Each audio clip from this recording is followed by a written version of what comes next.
Amendment bill है ना, ये कोई केवल डिलिमिटेशन बिल नहीं है। This is a constitutional amendment, संविधान का संशोधन है। उसमें ये चाहते हैं कि पहले डिलिमिटेशन हो, उसके बाद तय किया जाए कि कौन सी विमेन रिजर्वेशन होनी चाहिए। और उसके बाद इन्होंने 2026 का जो कॉन्स्टिट्यूशनल अमेंडमेंट 23 का जो कॉन्स्टिट्यूशनल अमेंडमेंट था वो तो इन्होंने रद्द कर दिया।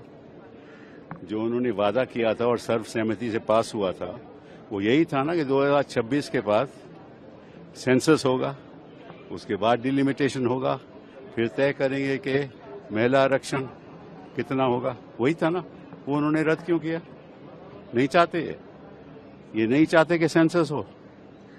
ये तो इनका ही संविधान संशोधन का इनका ही प्रस्ताव था ना, तो क्यों नहीं चाहते? क्योंकि इनको मालूम है वो कर ही नहीं सकते।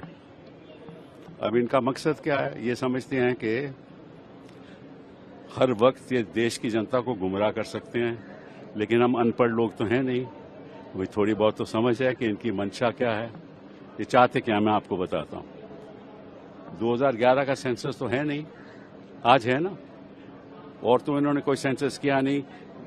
71 का सेंसस रद्द कर दिया, 2001 का सेंसस रद्द कर दिया। 71 के सेंसस के आधार पे पार्लियामेंट इलेक्शन होता था, 2001 के सेंसस के आधार पे प्रदेशों में इलेक्शन होता था, वो रद्द कर दिया। 2011 के बाद कोई और सेंसस है नहीं, 2011 ही सेंसस है। तो 2011 के सेंसस के आधार पे इन्होंने ये भी नहीं कहा कि कितने प्रतिशत ये बढ़ाएंगे। अगर मान लीजिए 50% बनाते हैं, 50, तो एक उदाहरण के तौर पे उत्तर प्रदेश की सीट 80 से 120 हो जाएगी और तमिलनाडु की सीट 39 से 50 हो जाएगी। तो 39 और 80 में क्या अंतर है? 41। हाँ, और 50 और 120 में क्या अंतर है? 60।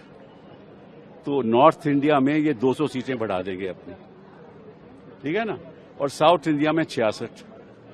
तो ये राजनीतिक सोच, राजनीतिक दृष्टिकोण, ये समझते हैं कि हम बेवकूफ हैं। ये हम बेवकूफ हैं नहीं, हम इनसे ज्यादा समझदार हैं। ये तो सत्ता में बैठे हुए हैं तो तोड़ मड़ोड़ के सरकारें गिरा के इधर उधर के काम करते, जो आप भी जानते हो, मैं भी जानता हूं, लेकिन आप दिखाते नहीं हो। ये सरकारें बनाते हैं, ठीक है ना। किसी को होटल में ले गए, किसी को हवाई जहाज में ले गए, किसी को ये लोभ दे दिया, किसी को वो लोभ दे दिया। जो चुनी हुई सरकार है गिरा दिया, फिर सत्ता में आ गए, फिर अपने सहयोगी दलों को खत्म कर दिया, चाहे वो जेडीयू हो, चाहे वो शिवसेना, विपक्ष की शिवसेना, जो उद्धव की नहीं दूसरी शिवसेना हो, या अजीत पवार के, ठीक है ना। तो इनका मकसद यह है कि किसी तरीके से किसी और के कंधे पे बैठ के पहले तो सरकार बनाओ उनके साथ, फिर उनको खत्म करो, फिर आप सत्ता में आ जाओ। अभी बीजेपी का मंत्री बन गया ना, मुख्यमंत्री बन गया। तो इनका मकसद यही है कि नॉर्थ इंडिया में इनको 200 सीटों का फायदा हो जाएगा, मतलब कि 2-2 सीटों में ज्यादा लड़ेंगे। तो निश्चित रूप से ये सोचते हैं कि हिंदी बेल्ट में तो हमारा प्रभाव ज्यादा है, तो हमें निश्चित रूप से ज्यादा सीट मिलेंगी।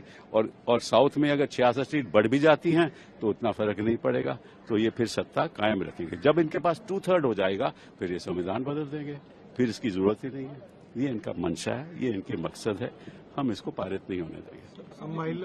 गर्मियों की छुट्टी होने वाली थी, मेरे पापा आने वाले थे, तो हम लोग सभी खुश थे। तो मैं एक बेड पे चढ़ के डांस कर रहा था, लेकिन वो पहले ही आ गए। फ्रीज।